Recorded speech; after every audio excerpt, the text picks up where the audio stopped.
In 2003, the most secure military network on Earth was breached. But the intruder wasn't he wasn't after money. He wasn't working for anyone. So, why did he do it?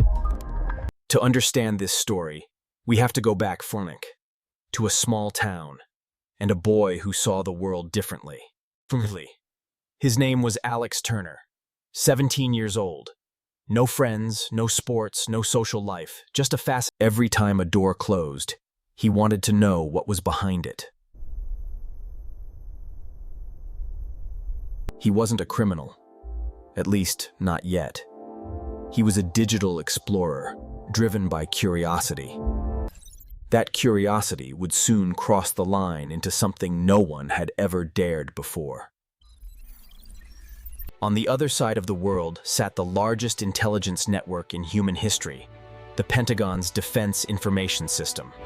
Fortified with millions of dollars of cybersecurity, monitored 24/7, it was considered impenetrable.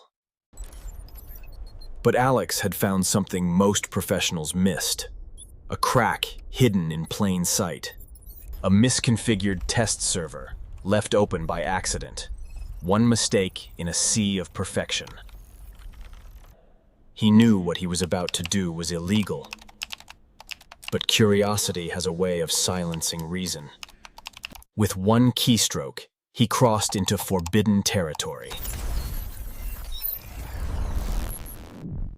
And just like that, the Pentagon was breached. They thought it was a coordinated cyber attack. In reality, it was a high schooler testing his luck.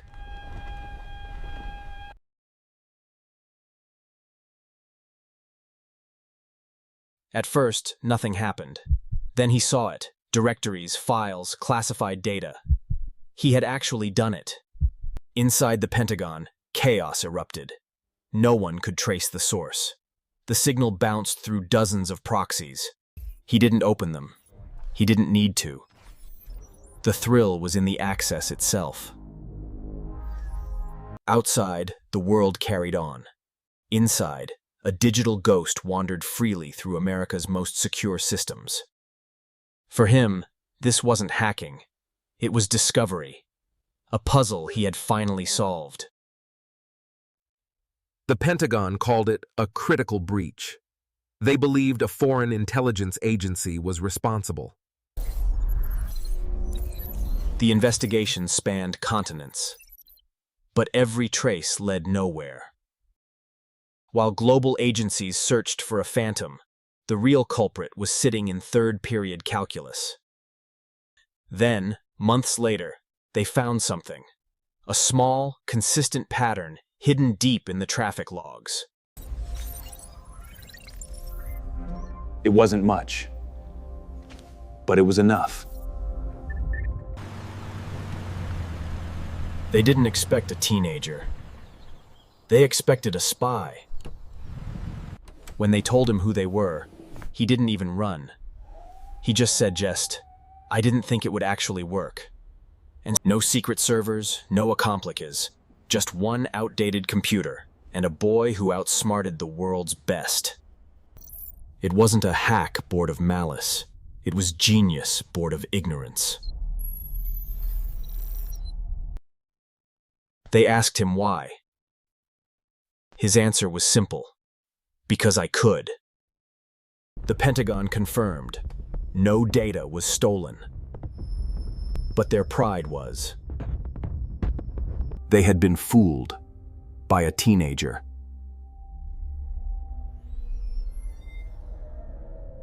News broke globally. It wasn't a scandal. It was a wake-up call. He was charged under the Computer Fraud and Abuse Act. The sentence? Suspended. But life would never be the same. His parents couldn't believe it. Neither could his teachers. The breach forced a total overhaul of the Pentagon's cyber protocols. In a way, his mistake made the world safer. He didn't smile. He didn't speak. He just disappeared from public view. But legends like his don't stay buried. Many still debate whether Alexson's breach was a hoax or if it truly happened. Recreated logs suggest he exploited a forgotten admin gateway, a method so obscure it shouldn't have worked. Today, the Pentagon uses that same case as a training example for new recruits. He proved something uncomfortable, citrate, that genius can exist anywhere, even in isolation. The same face that fooled the Pentagon once smiled in a yearbook. Analysts later found his exploit worked only once. After that, the flaw vanished. Some still wonder if that flaw was even real, or if the Pentagon let him in to study what he'd do next. One theory suggests Alex wasn't alone, that someone guided him from the shadows. Investigators found logs of encrypted chats, but no identities, no servers, no proof. To this day, some insiders refer to his breach by an unofficial name, Operation Ghost Key.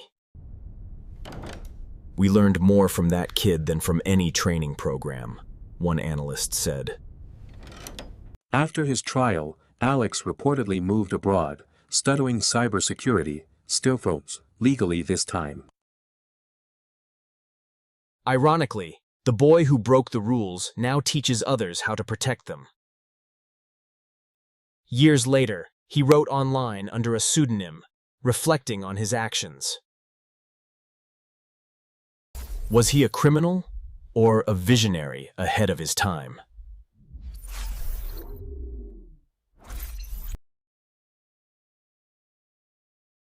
The Pentagon never publicly revealed the full scope of the breach. But every few years, another unexplained ping hits their network, from somewhere familiar. The same signature. The same trail. Maybe coincidence. Or maybe Alex never really stopped. The question remains, was he the smartest kid alive, or just the one who got caught?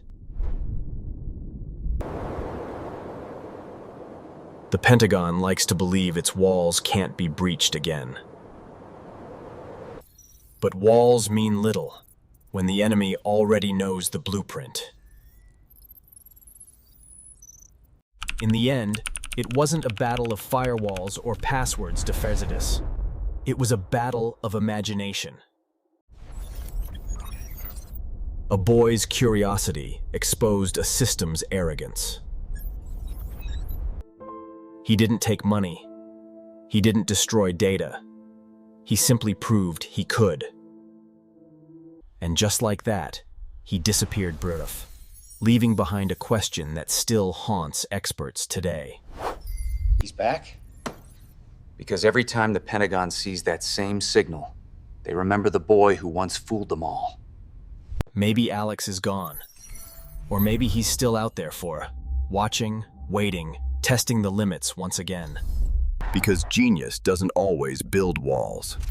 Sometimes it breaks them.